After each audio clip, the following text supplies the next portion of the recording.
মুভিটির শুরুতে আমরা দেখতে পাই যে পৃথিবীতে পলিউশন ভয়াবহভাবে বেড়ে গেছে। এর সঙ্গে কোনো এক মহামারীর কারণে অসংখ্য মানুষের মৃত্যু হয়েছে, ফলে খুব অল্প সংখ্যক মানুষই এখন এই পৃথিবীতে বেঁচে আছে। এরপর আমরা মুভিটির মেইন লিড পলকে দেখতে পাই। সে দৌড়াতে দৌড়াতে তার বাচ্চাদের কাছে পৌঁছানোর চেষ্টা করছিল। এই সময় শহরের ভেতর থেকে একের পর এক সাইরেন বাজে এবং ভয়ঙ্কর বম ব্লাস্টের আওয়াজ শোনা যায়। এইসব শব্দ থেকেই আমরা বুঝতে পারি এখানে ভয়ঙ্কর কিছু ঘটে গিয়েছে। অনেক কষ্টে পল তার বাড়িতে ফিরে আসে। সেখানে সে তার দুই ছেলেকে লুকিয়ে রেখেছিল। তার ছেলেদের নাম হলো জোসেফ ও থমাস। এরপর পল একাই তার ছেলেদের লালন পালন করতে শুরু করে, আর এভাবেই কেটে যায় দীর্ঘ 15টি বছর। এই 15 বছরে থমাস ও জোসেফ দুজনেই বড় হয়ে যায়। এখন একদিন সন্ধেবেলা আমরা পলকে খুব চিন্তিত অবস্থায় দেখতে পাই, কারণ এখনও পর্যন্ত থমাস বাড়ি ফেরেনি। এতে করে পলের ভীষণ দুশ্চিন্তা শুরু হয়ে যায়। কিছুক্ষণ পরে থমাস বাড়ি ফিরে আসে। তখন পল তাকে বলে, তোমার ফিরতে এত দেরি কেন হলো? তুমি তো খুব ভালো করেই জানো রাতে এই জায়গাগুলো মোটেও নিরাপদ নয়। পল আরও জানায়, রাতে নানা ধরনের ভয়ঙ্কর ক্রিয়েচার শিকারের খোঁজে বাইরে বের হয়। এই কথাগুলো শুনে আমরা বুঝতে পারি যে পৃথিবী আর আগের মতো নেই। এখন এখানে অসংখ্য ভয়ঙ্কর ক্রিয়েচার বাস করে, যারা মানুষকে শিকার করে এবং খেয়ে ফেলে। এরপর পল তার দুই ছেলেকে বাড়ির সব জানালা ও দরজা ভালো করে লক করতে বলে। সবকিছু ঠিকভাবে বন্ধ করার পর তারা তিনজন একসঙ্গে ডিনার করতে বসে। খেতে খেতে থমাস তার বাবাকে জানায় যে সে মিসেস রোজের বাড়ির গার্ডেনে কিছু কাজ করছিল, সেই কারণেই তার ফিরতে এত দেরি হয়েছে। থমাসের এই কথা শুনে জোসেফ বলে, আমি ভালোভাবেই জানি তুমি সেখানে আসলে কি কাজ করছিলে।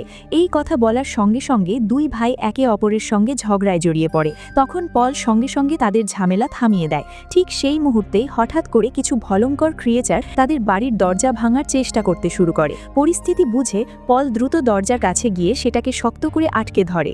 এর ফলে ক্রিয়েচারগুলো আর বাড়ির ভেতরে ঢুকতে পারে না। এখন পরের দিন সকালে আমরা দেখতে পাই পল তাদের বাড়ির দরজায় ভয়ঙ্কর সেই ক্রিয়েচারগুলোর নখের দাগ লক্ষ্য করে। এই দাগগুলো দেখে স্পষ্ট হয়ে যায় যে এই ক্রিয়েচারগুলো সত্যি খুবই ডেঞ্জারাস। পরের সিনে আমরা দেখতে পাই পল তার দুই ছেলেকে নিয়ে কাঠ কাটতে যায়। সেখান থেকে ফিরে এসে পল লক্ষ্য করে যে জোসেফ একটি মিনি কার বানিয়েছে। এটা দেখে পল জোসেফকে জিজ্ঞাসা করে, তুমি এই কারটা কেন বানালে? এর উত্তরে জোসেফ জানায়, এই কারটাকে সে ছোটোখাটো কাজের জন্য বানিয়েছে। পাশাপাশি সে আর ভয়ে লুকিয়ে থাকতে চায় না এবং নিজের জীবনটা খোলামেলাভাবে কাটাতে চায়। তবে বর্তমান পরিস্থিতিতে সেটা পুরোপুরি সম্ভব নয়। জোসেফের কথাগুলো শুনে পল তাকে বলে তাদের আর বেশি দিন লুকিয়ে থাকতে হবে না, কারণ পলের ধারণা অনুযায়ী এই ক্রিয়েচারগুলো মূলত পলিউশনের কারণেই পৃথিবীতে এসেছে। এখন যেহেতু পৃথিবীতে পলিউশন দ্রুত কমতে শুরু করেছে, তাই সম্ভবত এই ক্রিয়েচারগুলো আর বেশি দিন পৃথিবীতে টিকে থাকতে পারবে না। এরপর পল মিনি কারটাকে বাইরে বের করে তার ছেলেদের কার চালানো শেখাতে শুরু করে। সে তাদের বোঝায় যে কোনো সময় ইমার্জেন্সি পরিস্থিতি তৈরি হতে পারে, তখন এই কারটাই তাদের কাজে লাগবে। কিছুক্ষণ সময় পেরিয়ে যাওয়ার পর পল থমাস ও জোসেফকে বলে, তোমরা শহর থেকে কিছু খাবারের খোঁজ করে নিয়ে আসবে, তবে সন্ধ্যা হওয়ার আগেই দুজনকেই বাড়ি ফিরে আসতে হবে। এরপর থমাস ও জোসেফ দুজন মিলে সেই মিনি কারটি নিয়ে বেরিয়ে পড়ে। পথে থমাস জোসেফকে বলে, আমি মিসেস রোজের বাড়িতে একটু যাব, তুমি সন্ধ্যায় ফেরার পথে আমাকে পিক করে নিও। এই কথা বলার পর থমাস মিসেস রোজের বাড়ির দিকে চলে যায়। সেখানে আমরা জানতে পারি যে আসলে থমাস মিসেস রোজের মেয়ে শার্লেটকে পছন্দ করত। তার সঙ্গে দেখা করার জন্যই সে বারবার মিসেস রোজের বাড়িতে যেত, আর এই কারণেই সেদিন ডিনারের সময় জোসেফ বলেছিল, আমি ভালোভাবেই জানি তুমি সেখানে কি করতে যাও। অর্থাৎ জোসেফ বিষয়টা আগে থেকেই জানতো। এখন সেই মুহূর্তে আমরা জোসেফকে দেখতে পাই সে একটি বড় বোটের কাছে গিয়ে সেখান থেকে খাবারের জিনিসপত্র বের করতে শুরু করে। কিন্তু যেহেতু বোটটির অবস্থা খুব একটা ভালো ছিল না, তাই তাকে অনেক বেশি পরিশ্রম করতে হয়। অন্যদিকে মিসেস রোজের বাড়িতে শার্লেট থমাসকে একটি নির্দিষ্ট জায়গায় নিয়ে যায়। সেই দৃশ্য দেখে আমরা বুঝতে পারি যে শার্লেটও থমাসকে পছন্দ করত। এরপর তারা দুজন একে অপরের সঙ্গে গল্প করতে শুরু করে। গল্প করতে করতে কখন যে সন্ধ্যা নেমে আসে তারা নিজেরাও বুঝতে পারে না। সন্ধ্যা হয়ে যাওয়ায় থমাস দ্রুত শার্লেটকে গুড বাই জানায় এবং সেখান থেকে বেরিয়ে জোসেফের দিকে এগিয়ে যেতে থাকে। কিন্তু পথে যেতে যেতে সে হঠাৎ একটি বিশাল গর্তের মধ্যে পড়ে যায় এবং সেখানেই অজ্ঞান হয়ে যায়। অন্যদিকে জোসেফ তার মিনি কারটি নিয়ে থমাসের জন্য অপেক্ষা করছিল। অনেকটা সময় পেরিয়ে যাওয়ার পরেও যখন থমাস সেখানে আসে না, তখন জোসেফ ভাবে যে থমাস হয়তো ইতিমধ্যেই বাড়িতে পৌঁছে গেছে। এই ভেবে সে আর সময় নষ্ট না করে দ্রুত বাড়ির দিকে ফিরে যায়। কিন্তু বাড়ি ফিরে জোসেফ জানতে পারে যে থমাস এখনও বাড়ি ফেরেনি। এই কথা শুনে জোসেফ পুরোপুরি শকড হয়ে যায়। তখন সে তার বাবা পলকে জানায় যে থমাস মিসেস রোজের বাড়িতে গিয়েছিল, তাই সে ভেবেছিল থমাস হয়তো সোজা বাড়িতেই চলে এসেছে। এই কথাগুলো শুনে পল প্রচণ্ড ভয় পেয়ে যায়। সে সঙ্গে সঙ্গে জোসেফকে বলে যে সে থমাসকে খুঁজতে যাচ্ছে, আর জোসেফ যেন বাড়ির ভেতর থেকে সব দরজা ভালো করে লক করে রাখে। এই কথা বলেই পল থমাসের খোঁজে বেরিয়ে পড়ে। এদিকে রাতেই যখন থমাসের জ্ঞান ফিরে আসে, তখন সে লক্ষ্য করে তার মাথার উপর অনেকগুলো ভয়ঙ্কর ক্রিয়েচার ঘোরাফেরা করছে, যারা তাকে মেরে ফেলার চেষ্টা করছে। নিজের প্রাণ বাঁচানোর জন্য থমাস জোরে জোরে চিৎকার করতে শুরু করে। থমাসের সেই চিৎকার পল শুনতে পায় এবং সঙ্গে সঙ্গেই তার কাছে পৌঁছে যায়। সেখানে উপস্থিত থাকা সব ক্রিয়েচারকে পল মেরে ফেলে এবং থমাসকে বাঁচিয়ে নেয়। এরপর পল থমাসকে বলে আজকের রাতটা তাদের এখানেই কাটাতে হবে, কারণ এখন যদি তারা এই গর্ত থেকে বাইরে বেরোয় তাহলে আরও অনেক ক্রিয়েচার এখানে চলে আসবে, যারা তাদের ছিঁড়ে ছিঁড়ে খেয়ে ফেলবে। অন্যদিকে জোসেফ একা বাড়িতে ছিল। সে বাড়ির দরজা ঠিকমতো লক করে না, কারণ সে সেই ক্রিয়েচারগুলোকে নিজের চোখে দেখতে চাইছিল। এজন্য সে বাড়ির ভেতরে একটি ট্র্যাপ সেট করে, যাতে যে কোনো একটি ক্রিয়েচারকে ধরতে পারে। আর ঠিক সেটাই ঘটে। একটি ক্রিয়েচার যখন বাড়ির ভেতরে ঢোকার চেষ্টা করে, ঠিক তখনই সেটি একটি বড় খাঁচার মধ্যে বন্দী হয়ে যায়। এরপর আমরা পল ও থমাসকে দেখতে পাই, যারা সেই গর্তের মধ্যেই বসেছিল। কিছুক্ষণের মধ্যেই আরও অনেক ক্রিয়েচার সেখানে চলে আসে, কারণ এই গর্তটা আসলে তাদের এক ধরনের কেভ ছিল। পরিস্থিতি বুঝে পল সঙ্গে সঙ্গে একটি প্ল্যান তৈরি করে। পলের সেই প্ল্যান অনুযায়ী সে সমস্ত ক্রিয়েচারকে গর্তের ভেতরে ঢুকতে দেয়, আর সেই সুযোগে সে ও থমাস বাইরে বেরিয়ে আসে। এরপর পল একটি মিনি বোম সেই গর্তের ভেতরে ব্লাস্ট করে দেয়। এর ফলে গর্তের ভেতরে থাকা সমস্ত ক্রিয়েচারগুলো মারা যায়। তবে দুর্ভাগ্যবশত এই ব্লাস্টে পল নিজেও গুরুতরভাবে ইনজুর্ড হয়ে যায়। এখন পরের দিন সকালে জোসেফের তার বাবা ও ভাইকে নিয়ে ভীষণ চিন্তা হতে শুরু করে, তাই সে তার মিনি কারটি নিয়ে তাদের খুঁজতে বেরিয়ে পড়ে। কিছুক্ষণ খোঁজার পর সে অবশেষে তার বাবা ও ভাইকে খুঁজে পায়। তখন সে জানতে পারে যে তার বাবা ব্লাস্টে গুরুতরভাবে আহত হয়ে অজ্ঞান হয়ে পড়ে আছে। জোসেফ সঙ্গে সঙ্গে তার বাবাকে গাড়িতে তুলে বাড়িতে নিয়ে আসে। বাড়ি ফিরে দুই ভাই মিলে পলকে ধরে তার বেডের ওপর শুইয়ে দেয়। এরপর জোসেফ থমাসকে জানায় যে আগের দিন রাতে সে একটি ক্রিয়েচারকে ধরে ফেলেছে। এই কথা শুনে থমাস জোসেফকে বলে সে সেই ক্রিয়েচারটাকে কোনোভাবেই ছাড়বে না, কারণ তাদের জন্যই তার বাবার আজ এমন অবস্থা হয়েছে। এরপর জোসেফ ও থমাস দুজনেই সেই ক্রিয়েচারটাকে মারার জন্য খাঁচা থেকে বাইরে বের করে আনে। ক্রিয়েচারটাকে দেখতে এতটাই ভয়ঙ্কর ছিল যে প্রথমে দুই ভাই ভীষণ ভয় পেয়ে যায়, তবে পরে কোনো মতে সাহস জোগাড় করে তারা দুজন মিলে সেই ক্রিয়েচারটাকে মেরে ফেলে। কিছু সময় পেরিয়ে গেলে থমাস তার ভাই জোসেফকে বলে তাদের বাবাকে মিসেস রোজের কাছে নিয়ে যাওয়া উচিত, কারণ তার কাছে মেডিসিন আছে এবং সে অবশ্যই সাহায্য করবে। কিন্তু জোসেফ তাকে বলে মিসেস রোজের কাছে যে কোনো লাভ নেই, কারণ সে কোনোভাবেই তাদের সাহায্য করবে না। তবুও থমাস জোর করে তাদের বাবাকে মিসেস রোজের বাড়িতে নিয়ে যায়। সেখানে গিয়ে দেখা যায় মিসেস রোজ সত্যিই তাদের কোনো সাহায্যই করে না। সে জানায় যে তাদের কাছে কোনো মেডিসিন নেই, আর তারা পলকে সেখানে রাখতেও পারবে না। তবে যদি তাদের খাবার কম থাকে তাহলে তারা থমাসকে সেখানে রাখতে পারে, যাতে তাদের খাবারের খরচ কম হয়। এই কথাগুলো শুনে জোসেফ তার ভাই থমাসের উপর প্রচণ্ড রেগে যায় এবং বলে আমি শুরু থেকেই জানতাম তুমি কেন মিসেস রোজের কাছে আসতে চাইছো। এই কথা শুনে থমাসও ভীষণ রেগে যায় এবং জোসেফের সঙ্গে ঝগড়ায় জড়িয়ে পড়ে। মূলত জোসেফ মনে করছিল থমাস এখানে শুধু নিজের কথাই ভাবছে। শেষ পর্যন্ত থমাস সিদ্ধান্ত নিয়ে নেয় যে সে মিসেস রোজের এখানেই থাকবে। এই সিদ্ধান্ত শুনে জোসেফ তার বাবাকে নিয়ে সেখান থেকে চলে যায়। অন্যদিকে থমাস শার্লেটের রুমে যায়। সেখানে শার্লেট তাকে বলে তুমি চিন্তা করো না, দেখবে সব কিছু ঠিক হয়ে যাবে।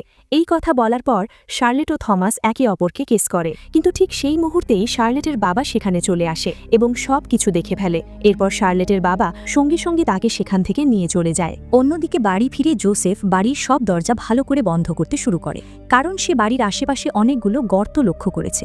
এগুলো দেখে তার ধারণা হয় যে এই ক্রিয়েচারগুলো মাটির নিচ দিয়েও আসতে পারে, তাই তাদের আগে থেকেই প্রস্তুত থাকতে হবে। জোসেফ আরও ভাবে হতে পারে এই ক্রিয়েচারগুলো এই গর্তগুলোর মধ্যেই যেতে চায়, আর সেই কারণেই তারা বারবার তাদের বাড়ির আশেপাশে ঘোরাঘুরি করছে। পরের সিনে আমরা থমাসকে দেখতে পাই। তার বাবার কথা তার খুব মনে পড়ছিল এবং সে ভীষণ চিন্তায় ছিল। তাই সে শার্লেটকে বলে আমি বাড়ি ফিরে যাচ্ছি, যদি তোমার কাছে কোনো মেডিসিন থাকে তাহলে প্লিজ আমাকে আমাকে সেটা দাও, আমার বাবার অবস্থা খুবই খারাপ হয়ে গিয়েছে। শার্লেট তখন সবার অগোচরে থমাসকে কিছু মেডিসিন দিয়ে দেয়, কিন্তু দুর্ভাগ্যবশত বাড়ির একজন চাকর পুরো বিষয়টা দেখে ফেলে। এখানেই আমরা বুঝতে পারি যে মিসেস রোজও খুব একটা ভালো মানুষ ছিল না, কারণ তার কাছে মেডিসিন থাকা সত্ত্বেও সে তাদেরকে সাহায্য করতে রাজি হয়নি। আমার মনে হয় সে নিজের জন্য সাপ্লাইগুলো জমিয়ে রাখতে চাইছিল এবং কোনোভাবেই সেগুলো কাউকে দিতে চাইছিল না, কারণ এই রকম পরিস্থিতিতে কেউই নিজের জমানো সাপ্লাই শেষ করতে চাইবে না। এনিওয়েজ, এরপর যখন থমাস সেখান থেকে বাড়ি ফিরছিল, ঠিক তখনই সেই চাকর থমাসের দিকে বন্দুক তাক করে বলে, মেডিসিনগুলো চুরি করে কোথায় পালাচ্ছ? তখন থমাস তাকে বোঝানোর চেষ্টা করে যে শার্লেট নিজে থেকেই তাকে এই মেডিসিনগুলো দিয়েছে, কিন্তু চাকরটি তার কোনো কথাই শোনে না এবং জোর করে তাকে তার সঙ্গে যেতে বলে। এরপর সব চাকর বাকর মিলে থমাসকে একটি রুমের মধ্যে আটকে রাখে এবং বলে, তুমি যে চুরি করেছো তার শাস্তি তোমাকে পেতেই হবে। এই কথা বলেই তারা থমাসকে মারতেই যাবে, কিন্তু ঠিক সেই মুহূর্তেই মাটির ভেতর থেকে কয়েকটি ভয়ঙ্কর ক্রিয়েচার বেরিয়ে আসে এবং তাদের উপর আক্রমণ শুরু করে দেয়। এই ক্রিয়েচারগুলো শার্লেটের মা বাবাকেও মেরে ফেলে। শার্লেট যখন এই বিষয়টা জানতে পারে তখন সে ভীষণ কষ্ট পায়, কিন্তু তার কিছুই করার থাকে না। এরপর সেই ক্রিয়েচারগুলো বাড়ির ভেতরে থাকা বাকি সবাইকেও মেরে ফেলে। এরপর যখন ক্রিয়েচারগুলো থমাসের উপর আক্রমণ করতেই যাবে, ঠিক তার আগেই শার্লেট একটি বন্দুক দিয়ে গুলি করে সেগুলোকে মেরে ফেলে। তারপর শার্লেট ও থমাস দুজন মিলে পুরো বাড়িটাতেই আগুন লাগিয়ে দেয়। এর ফলে বাড়ির ভেতরে থাকা সমস্ত ক্রিয়েচার পুড়ে মারা যায়। এই ঘটনাটির পর থমাস শার্লেটকে তার সঙ্গে তাদের বাড়িতে যেতে বলে। বাড়িতে পৌঁছে আমরা জোসেফকে দেখতে পাই, যে ভীষণ চিন্তায় ছিল যদি আবার কোনো সময় ক্রিচাররা তাদের উপর আক্রমণ করে বসে। ঠিক তখনই জোসেফ বাড়ির নিচ থেকে কিছু শব্দ শুনতে পায়। শব্দের উৎস খুঁজতে গিয়ে সে দেখে থমাস ও শার্লেট সেখানে এসে পৌঁছেছে। তাদের দেখে জোসেফ প্রচণ্ড খুশি হয় এবং বলে, আপাতত আমরা সেফ আছি, কিন্তু হতে পারে কিছুক্ষণের মধ্যেই ক্রিচাররা এখানেও আক্রমণ করতে চলে আসবে। এরপর জোসেফ একটি প্ল্যান বানায়। সে গ্যারাজ থেকে সমস্ত অয়েল ক্যান এনে পুরো বাড়ির ভেতরে ছড়িয়ে দেয়। তারপর সে থমাস ও শার্লেটকে বলে, তোমরা খুব ভালো করে খেয়াল রাখবে যেন কোনোভাবেই ক্রিচাররা বাড়ির ভেতরে ঢুকতে না পারে, না হলে আমাদের পুরো প্ল্যানটাই ফ্লপ হয়ে যাবে। আসলে জোসেফের প্ল্যান ছিল তারা সবাই একটি বড় বক্সের ভেতরে নিজেদের বন্ধ করে নেবে এবং নিচের রুমগুলো ব্লাস্ট করে দেবে। এতে করে ক্রিচারগুলো পুড়ে মারা যাবে আর তাদেরও কোনো ক্ষতি হবে না। সবাই প্ল্যান অনুযায়ী কাজ করতে শুরু করে, কিন্তু ঠিক সেই সময় কিছু ক্রিচার বাড়ির ভেতরে ঢুকে পড়ে এবং থমাসের উপর আক্রমণ করতে আসে। ঠিক সময় শার্লেট সেখানে পৌঁছে যায় এবং একের পর এক ক্রিচারকে শুট করে মারতে শুরু করে, কিন্তু ততক্ষণে কিছু ক্রিচার উপরের রুমেও চলে আসে। এই অবস্থায় পল হঠাৎ জেগে ওঠে এবং একে একে ক্রিচারগুলোকে মারতে শুরু করে, কিন্তু কিছুক্ষণের মধ্যেই মিনি বোমগুলো ব্লাস্ট করতে শুরু করবে বুঝতে পেরে জোসেফ তার বাবাকে দ্রুত তাদের সঙ্গে ফ্রিজারের ভেতরে চলে আসতে বলে, কিন্তু পল এখানে নিজেকে উৎসর্গ করে দেয়। সে তার ছেলেদের ও শার্লেটকে বাঁচানোর জন্য বাইরে থেকেই রুমের দরজা বন্ধ করে দেয়। এতে করে জোসেফ ও থমাস চিৎকার করে করে তাদের বাবাকে ডাকতে থাকে, কিন্তু পল তাদের কোনো কথাই শোনে না। পল একাই ক্রিচারগুলোর সঙ্গে লড়াই করতে থাকে যাতে তার ছেলেরা লুকানোর জন্য একটু সময় পায়। শেষ পর্যন্ত বাধ্য হয়ে শার্লেট, থমাস ও জোসেফ ফ্রিজারের ভেতরে লুকিয়ে পড়ে। কিছুক্ষণের মধ্যেই একটি বিশাল ব্লাস্ট হয়। এর ফলে তাদের বাড়ির সব দেয়াল ভেঙে নিচে পড়ে যায়, কিন্তু তারা তিনজনই বেঁচে যায় কারণ তারা নিরাপদে লুকিয়েছিল।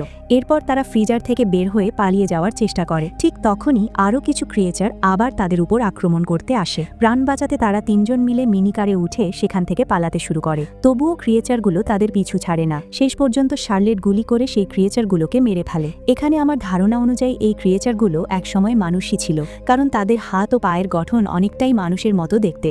আমার মনে হয় কোনো ফ্যাক্টরিটি রেডিও অ্যাক্টিভ সাবস্টেন্সের বিস্ফোরণ ঘটেছিল, যার প্রভাবে পৃথিবীর মানুষরা এই ভয়ঙ্কর ক্রিয়েচারে পরিণত হয়েছে। এনিওয়েজ, মুভিটির শেষ সিনে আমরা দেখতে পাই তারা তিনজন তাদের বাবা মায়ের জন্য কবর বানিয়ে সেখানে প্রার্থনা করছে। এরপর তারা সিদ্ধান্ত নেয় আরও বেঁচে থাকা মানুষের খোঁজে তারা এই শহর ছেড়ে অনেক দূরে চলে যাবে। আর মুভিটি এখানেই শেষ হয়ে যায়। তো আশা করছি ভিডিওটা আপনাদের ভালো লেগেছে। যদি ভালো লেগে থাকে তাহলে অবশ্যই কমেন্ট করে জানাবেন এবং ভিডিওটিতে একটা লাইক দিতে ভুলবেন না।